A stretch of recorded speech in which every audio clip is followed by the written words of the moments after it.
We've all been there. You're in a conversation and it just clicks. You feel like you're actually getting somewhere together. But then there are those other arguments, the ones that feel like you're just slamming your head against a brick wall over and over again. So what's the difference? Well, it turns out it all comes down to the secret goal hidden behind the argument itself. Just think about it for a second, that last argument you had that was going absolutely nowhere. Remember that feeling?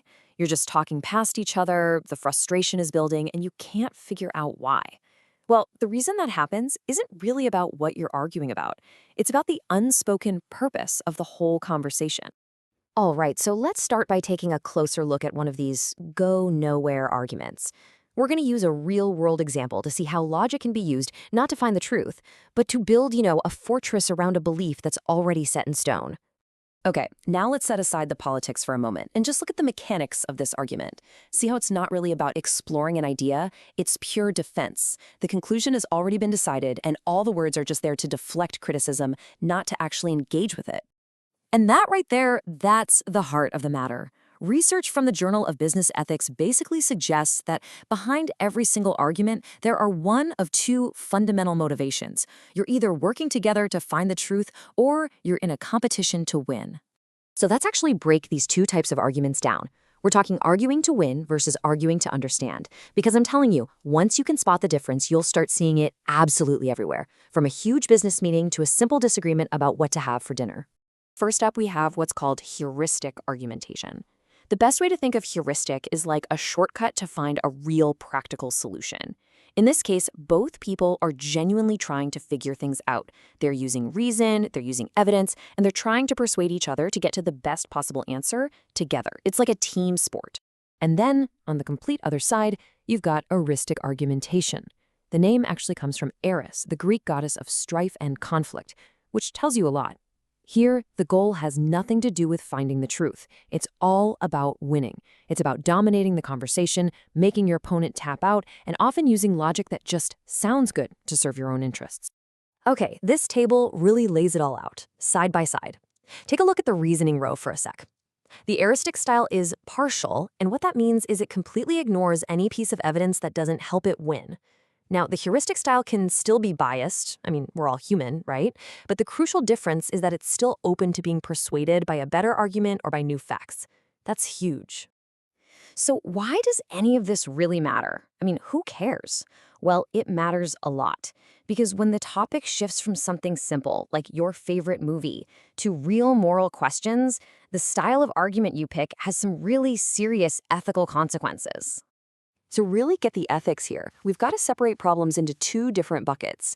In one bucket, you have technical problems. That's all about what's the most effective way to get this done. But in the other bucket, you have moral problems. And that's about, is this the right thing to do at all? You really can't argue about both of those things in the same way. And check this out. This is exactly how it all plays out. Any problem you face leads you to this critical fork in the road at step 2, your motivation. Are you here to win? Or are you here to understand? Because that choice, right there, determines everything that comes next. It shapes the entire argument and ultimately the final outcome. So here's the bottom line. Using that eristic, when-at-all-costs approach for moral questions is seriously dangerous. It automatically prioritizes a personal victory over what's actually fair or right. And that opens the door for people to rationalize really unethical behavior and, frankly, to abuse their power. But, and this is where it gets really interesting, is that competitive win-at-all-costs style always the wrong move?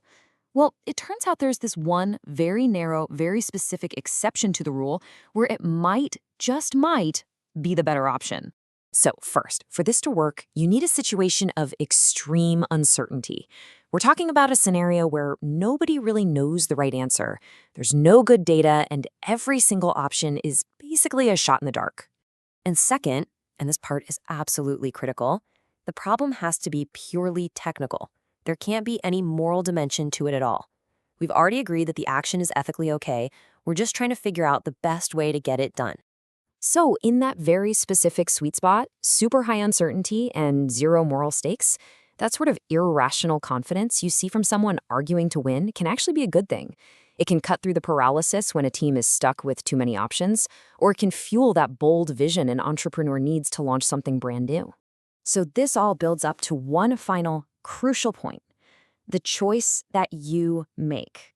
Because every time we step into a disagreement, we're deciding more than just what we're going to say. We're deciding why we're saying it in the first place. And this really boils it all down. In any argument, you have a choice. Are you being biased but still open-minded, or are you being partial and just completely shut down? Are you trying to persuade, or are you trying to dominate? Every one of these little decisions defines the kind of conversation you're actually having. So ultimately, it all comes down to this single question. The next time you feel that friction, that moment of disagreement, just take a breath and ask yourself, what is my real goal here? Am I trying to defeat this person, or are we trying to figure this out together? The answer, I promise, will change everything.